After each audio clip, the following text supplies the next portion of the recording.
Jack, I'm not sure where to begin because what's been going on in the culture, and let's just zero in for a few minutes here on the situation in Houston. Let me just bring folks up to date who may not be fully online or aware that the mayor of Houston, who's an open lesbian, asked some Houston pastors to turn over sermons on homosexuality. This is some weeks ago now, and that set off a firestorm, but also intense pushback, and she actually may have done the church a real favor in what she did. But speak into this. I want to play a short clip a little bit later of Ted Cruz, but talk to us about what's going on, and then there's an interesting occasion going on this Sunday we need to talk about. Well, Jan, you said it rightly. The mayor, Anise Parker in Houston, she received word that on, for example, Pulpit Freedom Sunday, an event that happened very recently, in October, that pastors would be speaking into the culture regarding the culture becoming further and further away from God and the attacks upon biblical mandates versus political correctness. And so those pastors did that.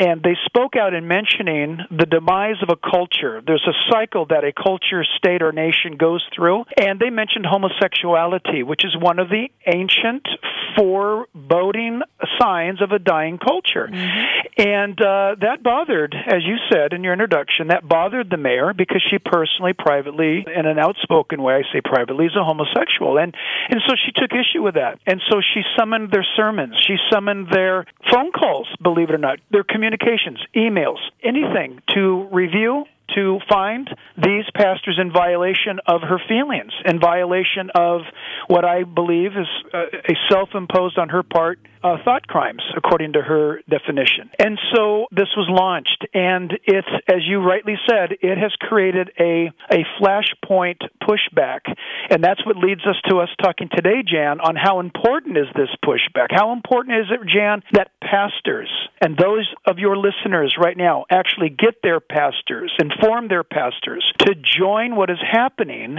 across the nation right now to come to the aid of not only fellow Christians in Houston, Texas, but pastors in Houston, Texas, to speak freely, to not only exercise their First Amendment rights, but really more important than that is the mandated call of God to speak the Word of God into a culture. And that's the issue right now, is will Christians, pastors, be able to exercise their biblical mandate, their freedom given from God, not just our Constitution, but from God, to speak. And this is a passionate issue of mine. I am begging, Jan, your listeners to inform their pastors to get involved. And there's quite a movement going on. We've packaged up our sermons, Jan. In fact, I've got 1,630 sermons that we're going to be sending to the mayor in Houston, because if she's asked for those sermons from a few of our brothers, then, as we'll talk about in a moment, I suspect, we're going to heed Ted Cruz's call and Eric Metaxas and Governor Mike Huckabee that pastors across the nation flood her office with their sermons so she can review all of our sermons.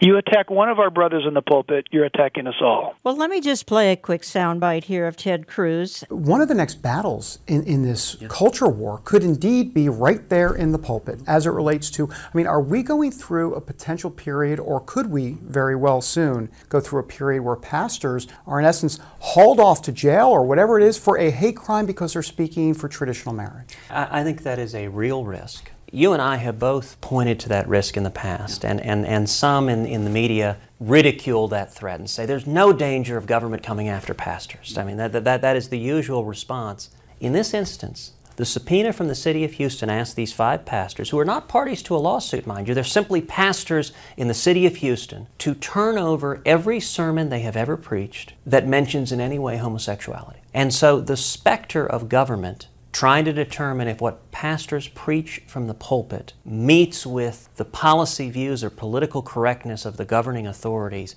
that prospect is real, and it's happening now. And I have to say, this gathering we had this morning, this unity rally, was uplifting. We saw upwards of 50 pastors from all throughout Houston, different denominations, people who may not see eye to eye on every question of faith, people of different races, people of different socioeconomic backgrounds, all coming together united Because as we said at that conference, when you subpoena one pastor, you subpoena every pastor. If government has the power to force the pulpit to knuckle under, if government has the power to insist that pastors hand over their sermons to government for government approval, then we've lost the very first freedom that begins our Bill of Rights. We lost the freedom that this country was built on. That's what this fight is, and I very much hope it serves as a wake-up call to Christians, to people of faith. I hope it serves as a wake-up call to pastors to speak out and make abundantly clear that we will not give up our religious liberty. We will not go quietly into the night, but we will stand and fight for principles that are right and true, and will speak the truth, and the pastors of this country will not be muzzled.